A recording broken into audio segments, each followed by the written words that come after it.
Exactement, c'est une fierté, puis c'est une joie aussi, encore une fois, de recevoir cette manifestation très populaire avec des organisateurs charmants, très efficaces, très pros. Et on s'est laissé convaincre il y a maintenant 4 ans, en particulier par Florent Morizot et ses acolytes. Et puis, comme on se doit d'organiser ici toujours des manifestations de haut niveau et de haute tenue, on a été très vite convaincus par le sérieux de nos interlocuteurs qu'on avait une belle opportunité à saisir. Donc on a décidé de mettre un budget conséquent pour la commune, parce qu'on met 4 000 € par an pour acheter, entre guillemets, participer au coût pour avoir ce départ chez nous.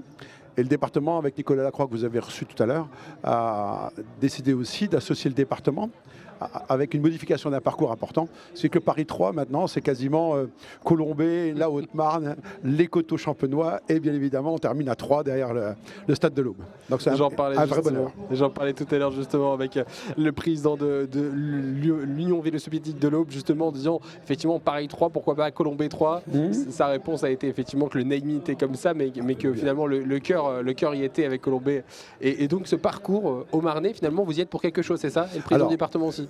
Clairement, la volonté, c'était de faire partir de cette course pour lui redonner de l'éclat et de la notoriété d'un lieu emblématique. Et clairement, en Haute-Marne, le lieu emblématique, si on veut donner un rayonnement à une manifestation, c'est bien évidemment Colombey. Parce que ce lieu est chargé d'histoire, bien évidemment. Ici, on va donner le départ à une trentaine de mètres de la tombe du général de Gaulle, avec tout ce que ça porte comme symbole. Ce personnage aujourd'hui est passé à la postérité dans l'histoire. On n'a plus les querelles politiques d'une certaine époque. Tout le monde se revendique en plus de la grandeur de ce personnage.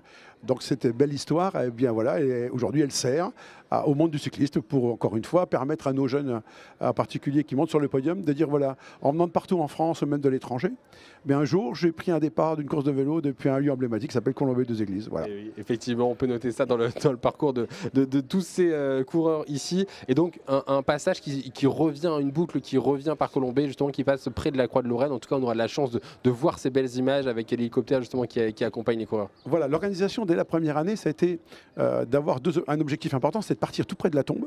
Donc on part d'ici, donc c'est un départ fictif, bien évidemment. Mais après, le choix, c'était vraiment, et la volonté, c'était vraiment de passer au pied de la Croix de Lorraine. Donc on passe devant la Boisserie.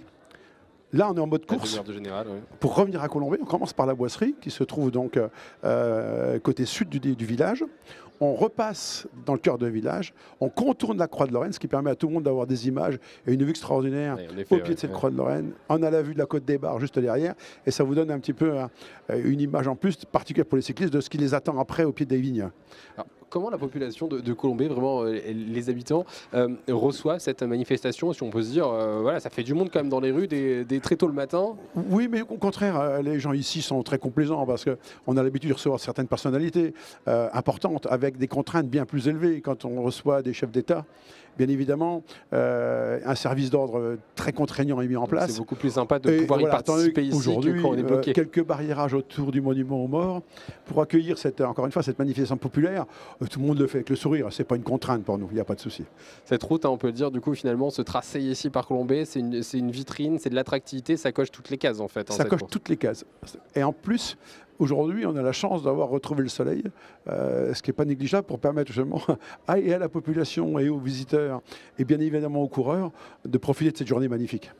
Merci beaucoup Pascal Babot d'avoir été avec nous sur ce plateau. On l'a dit, justement, vous êtes le maire de Colombey, très content et heureux d'avoir ce départ ici. Un petit mot à rajouter concernant une excuse très importante que je dois absolument annoncer ici, c'est l'excuse de Jean-Paul Olivier de son absence. Vous savez, Jean-Paul Olivier, c'est Polo Lascience, celui qui commentait le Tour de France pendant des années, qui était Tour de France, qui était avec vous l'année dernière ici sur ce plateau. Voilà, je l'ai fait venir 3 années.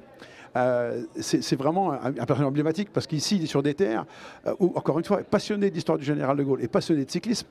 Toutes les cases sont cochées. Ici, il est à la maison, il connaît tout le monde. Et il m'a bien chargé de dire que cette année, pour des raisons d'édition d'un nouveau livre et de dédicace, il pouvait être à Colombey, mais il y sera l'année prochaine. Donc il sera de retour sur les terres ici pour lancer le tour de le Paris 3 et voir peut-être aller à l'arrivée comme on l'a fait plusieurs fois avec lui.